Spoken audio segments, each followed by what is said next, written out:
দর্শক স্বাগত জানাচ্ছি এনটিভি লাইভে। এই মুহূর্তে আমি যুক্ত আছি বাগেরহাটের শরণখোলা উপজেলায়। আমরা আজকে পেয়েছি বাগেরহাটের রিটার্নিং অফিসার এবং জেলা প্রশাসক। তিনি ভোট কেন্দ্র পরিদর্শন করতে এসেছেন বাগেরহাটে। আমরা তার কাছে জানতে চাইবো, আপনি আজকের ভোট কেন্দ্র পরিদর্শন করলেন। এখানে প্রায় ৩৮টার মতো ভোট কেন্দ্র রয়েছে। এগুলোর নিরাপত্তা নিশ্চিতে কোনো ব্যবস্থা নিবে কিনা বা প্রশাসন কি ধরনের ব্যবস্থা নিয়েছে দেখছি? এই প্রত্যেকটা ভোট কেন্দ্রেই ১৩ জন আনসার সদস্য থাকবেন এবং ২ থেকে ৩ জন পুলিশ সদস্য থাকবেন। আমরা সিসি ক্যামেরা সার্ভেইলেন্সের ব্যবস্থা রাখবো এবং পুলিশের পক্ষ থেকেও বডি অন ক্যামেরা থাকবে। এছাড়া আমাদের স্ট্রাইকিং ফোর্স হিসেবে আমাদের সেনাবাহিনী, যৌথ বাহিনী তারা বিভিন্ন জায়গায় ডিপ্লয়েড থাকবে এবং অন ডিমান্ড তারা সেইখানে মোবিলাইজ করবে। আশা করছি যে এখানে নিরাপত্তা যথেষ্ট আমরা স রাষ্ট্রীয়ভাবে নিশ্চিত করতে পারবো এবং মানুষের মধ্যেও যথেষ্ট সচেতনতা আছে। মানুষও যথেষ্ট সচেতন এবং আমরা আশা করছি যে অনভিপ্রেত কোনো কিছু ঘটবে না। কয়েকটা আমরা জানি, বিগত দিনগুলোতে দেখেছি কয়েকটা ঝুঁকিপূর্ণ কেন্দ্র রয়েছে। সেগুলোর জন্য আলাদা কোনো ও আমাদের কাছে ঝুঁকিপূর্ণ কেন্দ্রের তালিকা আছে। আমাদের গোয়েন্দা সংস্থা আছে, তারা এই বিষয়ে সচেতন আছে। আমাদের আইন শৃঙ্খলা রক্ষাকারী বাহিনী, তারা অবশ্যই এই বিষয়ে আলাদাভাবে তারা যত্ন নেবে। দর্শক, আমরা একটু সহকারী রিটার্নিং অফিসারের সাথে কথা বলব।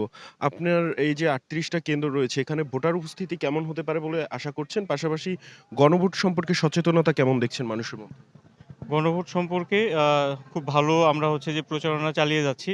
তারই একটি অংশ হিসেবে মান্যবর জেলা প্রশাসক স্যার আজকে আমাদের মাঝে এসেছেন এবং এতে আমরা যেটা দেখতে পারলাম যে সমস্ত শরণখোলার মধ্যে একটা নতুন প্রাণচাঞ্চল্যের সৃষ্টি হয়েছে। আর এখানে আমরা আশা করছি এবং আমরা এটা মনে হচ্ছে যে এখানে আমাদের উপস্থিতি এটা আ আগামী ১২ ফেব্রুয়ারি তারিখে উপস্থিতি হচ্ছে যে খুবই চমৎকার হবে। আমরা হচ্ছে যে এটা নিয়ে আশাবাদী। ধন্যবাদ। দর্শক, যেমনটা শুনছিলেন আসলে এই মুহূর্তে আসলে আ বাংলাদেশের সামনে যে ত্রয়োদশীয় জাতীয় সংসদ নির্বাচন রয়েছে, সেই নির্বাচন নিয়ে আসলে আ আ আ মানুষের আকাঙ্খা রয়েছে এক ধরনের, এবং সেই আকাঙ্খার পরিপ্রেক্ষিতে যে নির্বাচন কেন্দ্রগুলো রয়েছে সেখানে সরকারি যারা কর্মকর্তা রয়েছেন তারা বিভিন্নভাবে পরিদর্শন করছেন, এবং এর যে বিভিন্ন আ আ আইন-শৃঙ্খলার যে নিশ্চয়তা আসে সেটি আসলে জোরদার করার জন্য কাজ করছেন।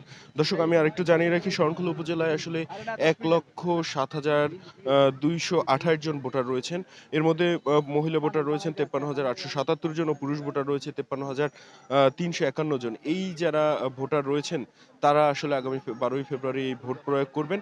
সেই ভোট প্রয়োগ নিশ্চিন্ত এন নি সেই ভোট প্রয়োগ সুন্দরভাবে নির্দেশ করার জন্য, সেই ভোট প্রয়োগ বাস্তবায়নের ক্ষেত্রে এই যে মাঠ পর্যায়ে যারা রয়েছেন রিটার্নিং অফিসার এবং সহকারী রিটার্নিং অফিসার, তারা আসলে বিভিন্ন জায়গাগুলো খতিয়ে দেখছেন, পরিদর্শন করছেন। পাশাপাশি এটিকে আরো নিশ্চিত নিরাপত্তায় ঢেকে ফেলার কথা বলেছেন। এছাড়া পুলিশদের যে ড্যাশ ক্যাম্প থেকে শুরু করে আ এই জিনিসগুলো দেখবেন, এমনটা জানিয়েছেন। দর্শক, এই ছিল বাগেরহাটের শরণখোলা উপজেলা থেকে আম আ আ যিনি রিটার্নিং অফিসার রয়েছেন তার ভোট কেন্দ্র পরিদর্শনের সর্বশেষ। জাহিদ ইমেল, এনটিভি, শরণখোলা, বাগেরহাট।